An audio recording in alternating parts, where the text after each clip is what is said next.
बिस्मिल्लाहिर्रहमानिर्रहीम। अस्सलाम वालेकुम नाज़रीन, मैं हूँ मेरीन सब्तैन। देख रहे हैं आप मेरा यूट्यूब चैनल और फेसबुक पेज।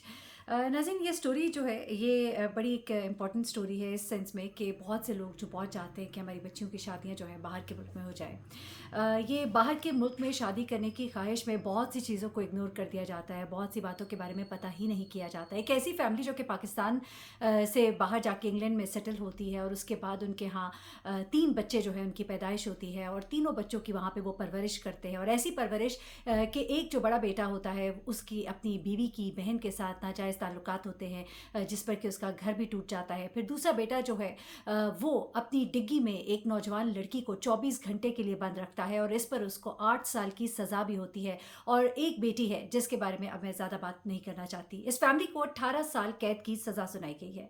ये 18 साल कैद की सज़ा इस पूरी फैमिली को, जिसमें कि सास ससुर भी है, जिसमें जेठ भी है, जिसमें नंद भी है और बेटा भी है, इन सबको 18 साल कैद की सज़ा क्यों सुनाई गई है ये आप ज़रूर सुनिएगा।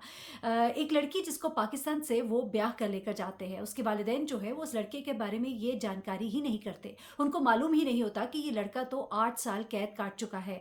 8 साल 20 साल की उम्र में इसको कैद होती है, 28 साल की उम्र में वो जेल से रिहा होता है और उसके बाद ये लड़का जो है अपने माँ बाप के साथ पाकिस्तान आता है और माँ बाप की ईमा पर वो इस लड़की से शादी करता है। ये लड़की जिसकी उम्र बताया जा रहा है कि 20 साल थी और ये लड़का जिसकी उम्र 28 साल, इन दोनों की शादी होती है और ये शादी करके इनको लड़की को स्पॉन्सर करते हैं और इसको अपने साथ इंग्लैंड लेकर जाते हैं। वेस्ट लंदन की ये स्टोरी है जहाँ पर इस लड़की को ले जाया जाता है और शादी के बाद ही उसे मालूम हो जाता है कि उसका शौहर जो है वो एक नामर्द भी है और उसकी जो एक कहिए कि लाइकिंग है वो मर्दों में है। बड़ी माज़रत के साथ कभी कभी ये बातें बोल करनी पड़ती है, लेकिन इसलिए भी कि आप लोग को मालूम हो कि जब आप अपनी बच्चियों को इतने दूर 7 समंदर पार भेज रहे हैं और आप कुछ जानने की कोशिश नहीं कर रहे, जिस लड़की को आपने 20 साल पाला है, उसके जिस शख्स से शादी कर रहे हैं, जिसको उठाकर अपनी बेटी दे रहे हैं, उसके बारे में कम से कम आप 20 दिन तो कोई कोशिश करते कि जान लें कि वो कौन है, कैसा है, क्या है। कहीं बाहर किसी से पता करा लेते, कुछ तो पता करते, उस लड़की की कोई पुलिस रिपोर्ट ही हासिल कर लेते, मालूम तो करते कि वो एक क्रिमिनल के साथ अपनी बेटी को ब्याह कर भेज रहे हैं। अब वहाँ जाने के बाद इस लड़की के ऊपर जुल्म के पहाड़ टूटने शुरू हो जाते हैं। इसकी एक नंद है, एक जेठ है, खुद इसका शौहर, ये सब के सब इस पर खूब जुल्म करते हैं। सबसे पहले तो ये अपने शौहर का एक मैसेज जो है लड़कों के साथ पढ़ती है, जिसमें वो ना सिर्फ ये कि उनके साथ अपने ताल्लुकात जो है उनका इजहार कर रहा होता है, बल्कि साथ ही साथ उन्हें कह रहा होता है कि आखिर मैं इस लड़की का क्या करूँ। इसको मेरे बारे में पता तो लग गया है कि मैं किस तरह का हूँ, लेकिन मैं इसको छोड़ भी नहीं सकता कि मेरे माँ बाप को पता लग जाएगा मैं किस तरह का हूँ। उसके बाद वो ये भी कहता है कि मैं नहीं जानता कि मैं अगर इसको छोड़ूंगा तो फिर मेरे साथ क्या होगा, और अगर मैं नहीं छोड़ता तो ये लड़की जो है ये मेरे साथ रहने को भी अब तैयार होगी इतना अरसा कि नहीं। अच्छा, अब ये लड़की जो है ये कोशिश पूरी करती है कि किसी तरह इस शादी को निभाए रखे। इस शादी को निभाने के लिए वो हर तरह का जुल्म भी बर्दाश्त करती है। फिर ये लड़के से भी दरख्वास्त करती है कि खुदा के लिए अपने घर को आबाद कर लेते हैं, मुझे ताने मिलते हैं बार बार कि हमारे यहाँ बच्चे क्यों नहीं है। तो वो लड़का जो है वो इसको इतना मारता है कि ये ज़ख्मी हो जाती है, लहूलुहान हो जाती है। इस लड़की के पासपोर्ट को इसके वालिदैन जो है अपने पास रखते हैं। ये लड़की उनसे कहती है कि मुझे जाने दे, मेरा यहाँ गुजारा नहीं, लेकिन इसको जाने नहीं दिया जाता।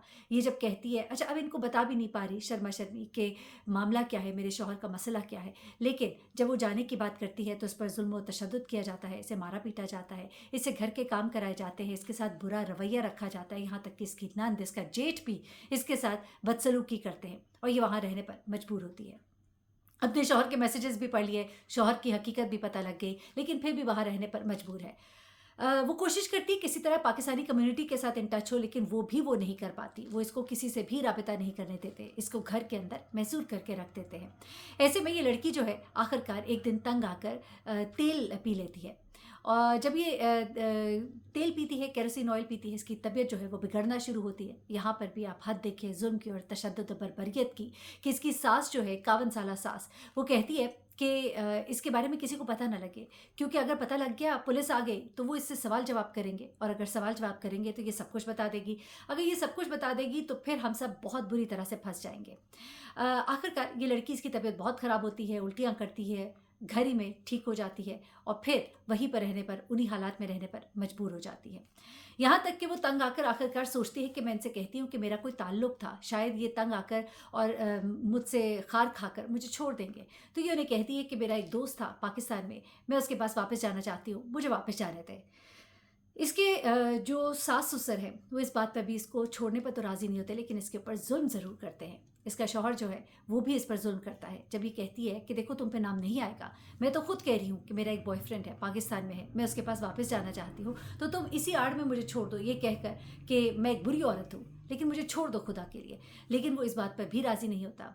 यहाँ तक कि ये बहुत परेशान होती है, इसे कोई रास्ता नज़र नहीं आता। ये आए रोज़ इसके साथ कोई ना कोई जुल्म सितम जो है वहाँ पर हो रहा होता है। आखिरकार एक दिन ये पुलिस से राबता करने में कामयाब हो जाती है।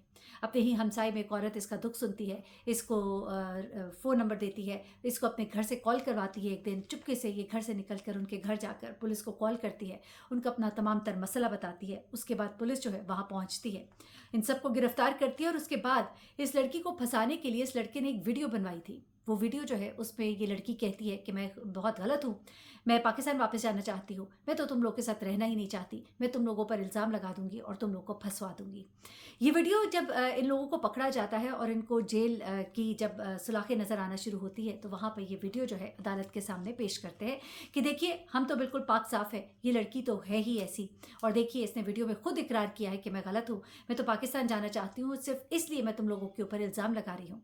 यहाँ पर वो लड़की कहती है कि इन्होंने मुझसे ज़ोर ज़बरदस्ती ये बयान दिलवाया, मैं इनके डिस्पोजल पर थी, मेरे पास कोई आसरा नहीं था, मैं कुछ कर नहीं सकती थी, जो ये मुझे कहते रहे मैं वो सब करती रही। और यहाँ तक कि इन्होंने ये वीडियो बनवाई और ये वीडियो बनवाकर आज ये आपके सामने इसको इस्तेमाल कर रहे हैं। अदालत ने तमाम मामले की जांच पड़ताल की, लड़की के तमाम कवायद देखे, लड़के की तमाम मेडिकल जांच पड़ताल की गई, लड़के के मोबाइल का फॉरेंसिक हुआ और फिर ये बात सामने आई कि जो जो इल्ज़ामात लड़की लगा रही है वो सब के सब दुरुस्त है।